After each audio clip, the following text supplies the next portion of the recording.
Welcome to Manual Education. Welcome to this video. So in this video, we are going to discuss MH Velocity 5 years most expected question for assertion and reasoning part. Very interesting part है, बहुत ही interesting part है. यहाँ पर हम लोग constitutional law, law of torts and IPC and contract के कुछ assertion and reasoning के क्वेश्चंस देखने वाले हैं, which is likely to be come in to exam. और बहुत ज्यादा चांसेस है कि इस टाइप के और इसके बेस पे आपको बहुत ज्यादा क्वेश्चंस मिलेंगे. चलो, so moving ahead, here are some social media handles. You can follow us on our Instagram. Also, you can join us on our Facebook. Also, you can join Telegram and a WhatsApp group channel. Don't forget to subscribe our YouTube channel. You can get update about the law entrance and the study related videos. So, if you want to start your preparation, guys, you can take a full course. You can take a sectional course. Also, you can buy a mock test and a books and e-books. For this, you have to visit manualedu.com/lawentrance. Also, you can contact us and WhatsApp us on a 8828581455. All the links are given in the description. So here is the first question, guys. Assertion is given here and reason is here. आपको एक assertion दिया होगा, एक reason दिया होगा. Maybe the one assertion, maybe the two assertion, or maybe the one assertion and two reason. कोई भी एक पैटर्न हो सकता है. सिंपल सी सेइंग, ज्यादा करके one assertion and one reason ही आता है. तो focus on the simple things and moderate level things. Don't go for that advanced and a deep level of understanding. तो ज्यादा करके आपको स्टफ जो है वो डिफिकल्ट ना हो, तो सिंपली अंडरस्टैंडिंग लो. यहाँ पे assertion दिया हुआ, the independence of a high court जज is ensured through certain provisions of the constitution. High court जजेस का जो एक इंडिपेंडेंस ऑफ वर्किंग होता है, लाइक उनको फ्रीडम होता है, उनकी वर्किंग का अपना एक फ्रीडम होता है, जो कि उनको लॉ के अंदर प्रोविजन बना के ही प्रोवाइड किया गया है, and that is true one. ये असर्शन क्या है? ट्रू वन है. गाइस, असर्शन एंड रीजनिंग को सॉल्व करने का सबसे सिंपल तरीका है, पहले तो असर्शन ट्रू है कि नहीं वो देख लो, देन चेक कर लो कि रीजन ट्रू है कि नहीं. अगर दोनों भी ट्रू है तो उनके बिटवीन रिलेशन फाइंड आउट कर लो. नाउ नेक्स्ट रीजन देखो, the salaries and allowances of high court जजेस are charge to consolidated fund of the India. यहाँ पर जो सैलरीज एंड अलाउंस जो हाई कोर्ट जजेस को दिए जाते हैं वो क्या है, वो कहां पर चार्ज होते हैं ना. ये चार्ज करना मतलब क्या, तो अकाउंटिंग जो एंट्री होती है वो कहां होती है, it simply goes to the consolidated fund of the India. वहां पर वो उसको ट्रीट किया जाता है as a consolidated fund of the India. अब यहां पर दोनों भी, रीजन भी ट्रू है, reason is also true one, and assertion is also true one, but both are not connected to each other. The reason behind this, यहाँ पर independence of high court judges बात की जा रही है और यहाँ पर उनके salary and allowance के बारे में बात की जा रही है, and it is about the accounting treatment, and this is all about the legal provision. So these are not connected to each other. So basically answer should be what? B. Both A and R true. R is not correct explanation for the A. Now question number 2. Assertion is given here. The adoption of uniform civil code तो mention in constitution of India is yet to be accomplished. यहाँ पे क्या दिया है, सो यहाँ पर uniform civil code की बात की जा रही है, यूसीसी की बात की जा रही है. गाइस, फिलहाल के लिए बहुत ज्यादा ट्रेंड में भी है ये, तो थोड़ा सा इसके रिगार्डिंग करंट अफेयर्स वगैरह भी पढ़ लो, बहुत ज्यादा इंपॉर्टेंट है. उसके बेस पे ही कभी कभी असर्शन एंड रीजन भी आता है, तो वो भी आपको हेल्प करेगा. ना यहाँ पे बात की जा रही है कि यूनिफॉर्म सिविल कोड जो है ना, उसको मेंशन किया गया है कॉन्स्टिट्यूशन ऑफ इंडिया में एज इन डीपीएसपी. वहां पे लिखा हुआ है डायरेक्टिव प्रिंसिपल्स के अंडर कि यहाँ पे क्या करना चाहिए, कॉन्स्टिट्यूशन ऑफ इंडिया जो गवर्नमेंट ऑफ इंडिया है उनको क्या करना चाहिए, यूनिफॉर्म सिविल कोड लाना चाहिए in the all respect of the law. तो सिंपली ये बोला तो गया, and that is the true one, कि ये बोला गया and it is yet to be accomplish. Yes, it is yet to be accomplish. तो simply saying this is also true. Now accomplish का मतलब क्या, कि अभी भी उसको इंप्लीमेंट करना, इन फोर्स में लाना अभी भी बाकी है. Now, directive principles are non-justiciable. Yes, directive principles are also non-justiciable. अब non-justiciable का मतलब क्या होता है, which cannot be enforced by law. जो प्रोविजन, जो लीगल प्रोविजन आप बाय लॉ एनफोर्स नहीं कर सकते, तो हम लोग क्या कहते हैं, इट इज नॉन जस्टिसिएबल और नॉन जुडिशिएबल. नॉन जुडिशिएबल का मतलब क्या होता है, इट इज नॉट लाइक आप इसमें ना लिटिगेशन फाइल नहीं कर सकते, किसी के ऊपर भी लीगल एक्शन नहीं ले सकते यूजिंग दैट डीपीएसपी. अब डीपीएसपी मतलब डायरेक्टिव प्रिंसिपल्स को यूज करके आप स्टेट के खिलाफ या फिर गवर्नमेंट के अपोजिट कुछ भी बात नहीं कर सकते, राइट. तो ये नॉन इन्फोर्सिएबल है, सिंपल, इनकी कोई इन्फोर्सिएबिलिटी नहीं है, लीगल इन्फोर्सिएबिलिटी इनको अप्लीकेबल नहीं होती. अब ये दोनों भी जो असर्शन एंड रीजन है वो ट्रू तो है, बट एक दूसरे से कनेक्टेड है क्या, नॉट एट ऑल. यहाँ पे यूनिफॉर्म सिविल कोड की बात की जा रही है और दूसरी जगह यहाँ पर डायरेक्टिव प्रिंसिपल्स की बात की जा रही है, दोनों एक दूसरे से कनेक्टेड नहीं है. तो simply option B should be your correct answer. The third question, assertion is given here. What is the assertion? Hindi in Devanagari script is the official language of India. Hindi जो है वो देवनागरी स्क्रिप्ट में official language of India है, या it is true, this is true one.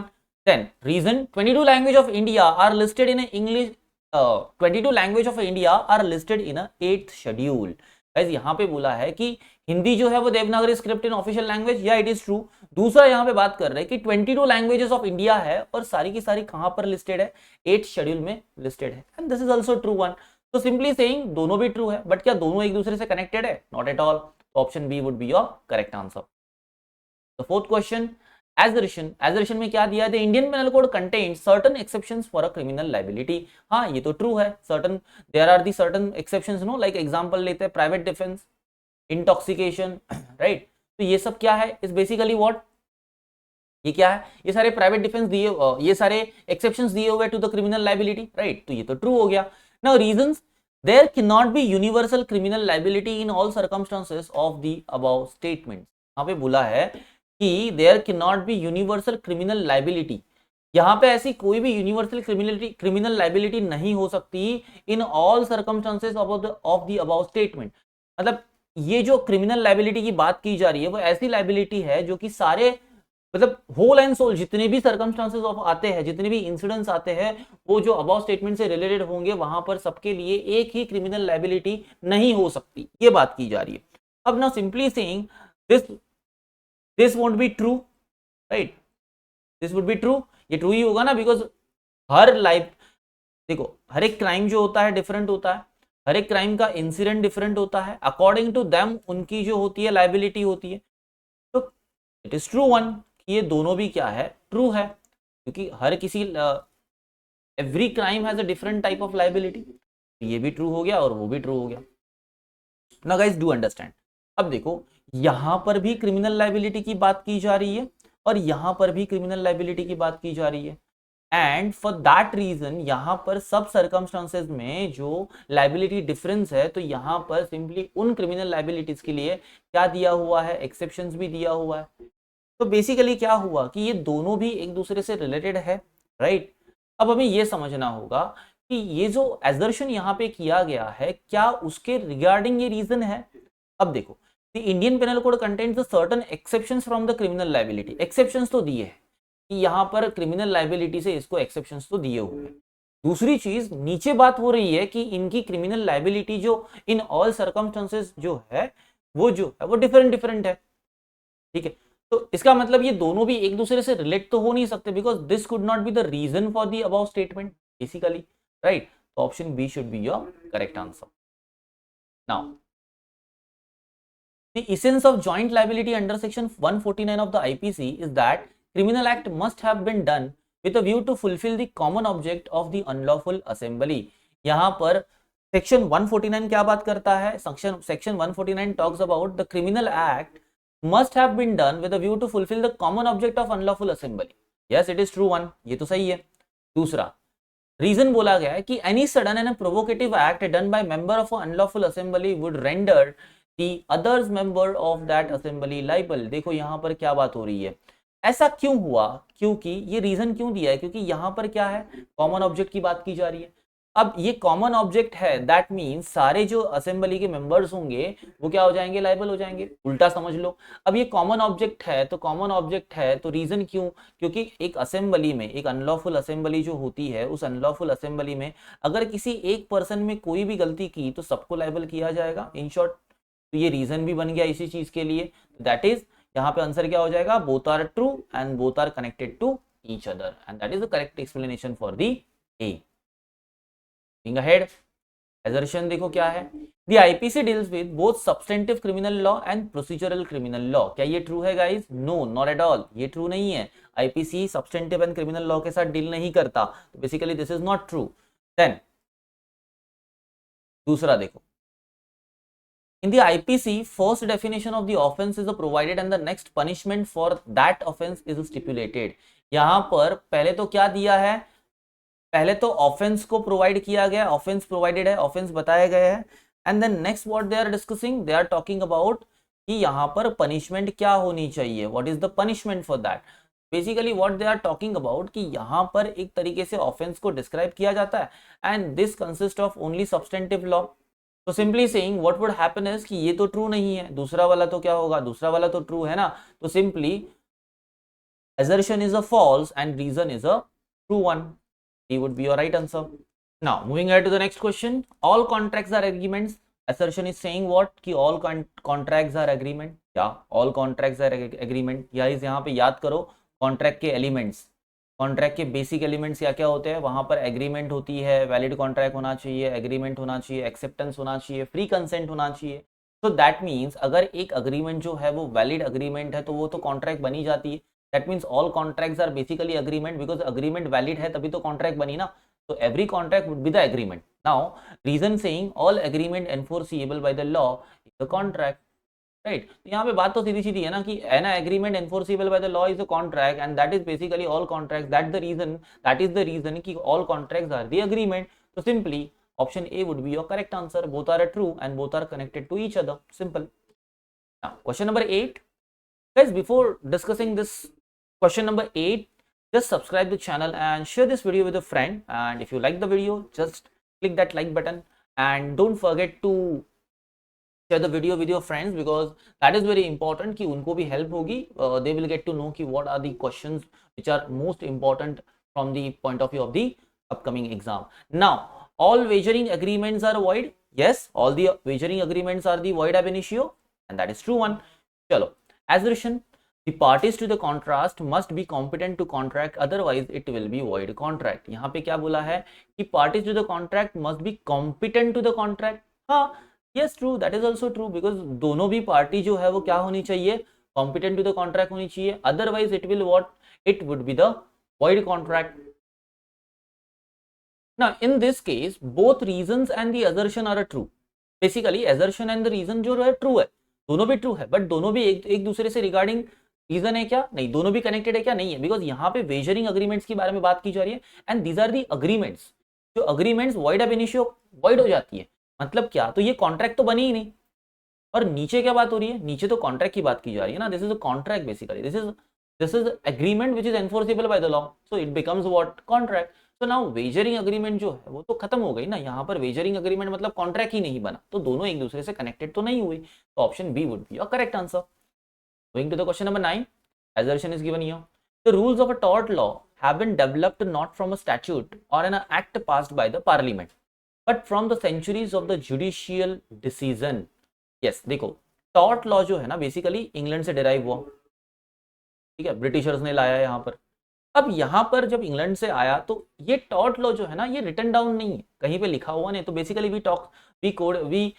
We say that कि बाबा tort law जो है ना वो अनकोडिफाइड लॉ है. Basically what, it is uncodified law. ठीक है, uncodified law. Not tell me in the comment box कि which is a codified law in India. Codified law क्या होता है और इंडिया में ऐसा कौन सा कोडिफाइड लॉ है जो हमें बताता है सेम रिगार्डिंग लाइक टॉर्ट में जैसे बताया गया ना कि पनिशमेंट क्या है, क्राइम कौन सा है, तो वैसे कोडिफाइड लॉ कौन सा है जो इंडिया के पास है, that you have to answer me in the comment box. Now tell me guys, यहाँ पर सेंचुरीज मतलब बहुत पहले से ये जो टॉर्ट है वो जो बताया गया and this is basically on the common law. Common law मतलब यहाँ पे कॉमन एक्शंस को ज्यादा देखा जाता है. It is based on a moral understanding and the एक rational argument and rational understanding के बेस पे टॉर्ट लॉ को डिफाइन किया जाता है एंड टॉर्ट लॉ के अंदर डिसीजन लिए जाते हैं. तो basically it is coming from where it is just judicial decisions. Right, पहले से चलते आ रहे जो जुडिशियल डिसीजंस है उन्हीं को फॉलो किया जाता है. तो that is the true one. Now reasoning दिया हुआ यहाँ पर, there is no specific tort law in India. बोला गया है कि there is no specific tort law in India. यहाँ पे कोई भी ऐसा टॉर्ट लॉ नहीं है इंडिया में. हाँ, ये तो नहीं है, ऐसा कोई टॉर्ट लॉ इंडिया में है क्या, नहीं है. So this is also true one. ठीक है, अब देखो पहली चीज यहाँ पे रीजनिंग बोला गया. रीजनिंग क्या दे रहा है कि there is no specific tort law in India and this is basically on based of judicial decision. And अगर ये जुडिशियल डिसीजन के बेस्ड पे है और इंडिया में फिलहाल के लिए अप्लीकेबल है तो बेसिकली इसका रीजन क्या बनेगा कि यहाँ पर इंडिया में ऐसा कोई स्पेसिफिक टॉर्ट लॉ है नहीं. स्पेसिफिक टॉर्ट लॉ का मतलब क्या होता है, यहाँ पे कोडिफाइड लॉ नहीं है and that is the reason कि हम जुडिशियल डिसीजन पे बेस्ड रहे. जुडिशियल डिसीजन के ऊपर डिपेंड्स है क्योंकि हमारे पास कोई ऐसा लॉ ही नहीं है, कोडिफाइड लॉ नहीं है, सिंपल टॉर्ट के रिगार्डिंग नहीं है. तो basically that is the reason we are depending on the what, tort law. अब यहाँ पे हमें एजर्शन एंड रीजन के बेस पे ही सोचना है. चलो अब यहाँ पे आंसर क्या हो जाएगा, option A would be your correct answer. Question number 10. tort is a civil wrong. Yes, tort is a civil wrong. This civil wrong is other than a mere breach of contract or a breach of trust and it is redressable by an action for unliquidated damages. This is also true. दोनों भी true है. Now दोनों भी true है और दोनों भी एक दूसरे से connected है because ये civil wrong है, ये भी correct है. Civil wrong क्यों है? Because it is not a breach of contract, it is not a breach of trust also, and it is redressable. It is redressable by what action? Simply taking an unliquidated damages के लिए अगर compensation ले लो तो simply it is what? It is a civil wrong. तो now यहाँ पे answer क्या होना चाहिए? Option A would be your correct answer. देखो गाइस, assertion एंड रीजनिंग के ये जो इंपॉर्टेंट क्वेश्चंस है ना, again the same thing will be here कि क्वेश्चंस इंपॉर्टेंट है, मोस्ट एक्सपेक्टेड क्वेश्चंस है, बट ये भी हो सकता है कि कहीं ना कहीं, अब जैसे कि टॉर्ट के और सिविल रॉन्ग के बारे में बात की, तो ये भी हो सकता है कि कहीं ना कहीं आपको assertion एंड रीजनिंग जो है वो अनलिक्विडेटेड डैमेज के रिगार्डिंग मिले. ये भी जरूरी नहीं है कि सिमिलर आपको मिलेगा, लेकिन मोस्ट एक्सपेक्टेड क्वेश्चंस में से जो टर्मिनोलॉजीज जिसके अंदर है ना, वो टर्मिनोलॉजीज भी उतनी ही इंपॉर्टेंट है. That is the reason, these are the reasons कि इन क्वेश्चंस को यहाँ पर मोस्ट एक्सपेक्टेड क्वेश्चंस करके दिया गया है. तो आपको उन टर्मिनोलॉजीज के रिगार्डिंग भी क्वेश्चंस को स्टडी करना होगा, समझना होगा, एटलीस्ट उनके रिगार्डिंग प्रोविजंस जाके रीड कर लो, तो वो भी आपको assertion एंड रीजनिंग सॉल्व करने में बहुत ज्यादा हेल्प करेंगे. Okay, so this much of this video. You can practice, these are the questions, practice these questions to for the exam better. You can understand ki how to solve the assertion and reasoning, and simply process को follow करो. assertion if true तो assertion को true mark करो, अगर reason भी true है तो उसको भी mark करो, and then find out the relation and then answer the question. So I hope you like the video, you have learned from this video, and thank you for watching the video. Just subscribe the channel, share the video, and like the video. Comment below if there is any query. Thank you so much.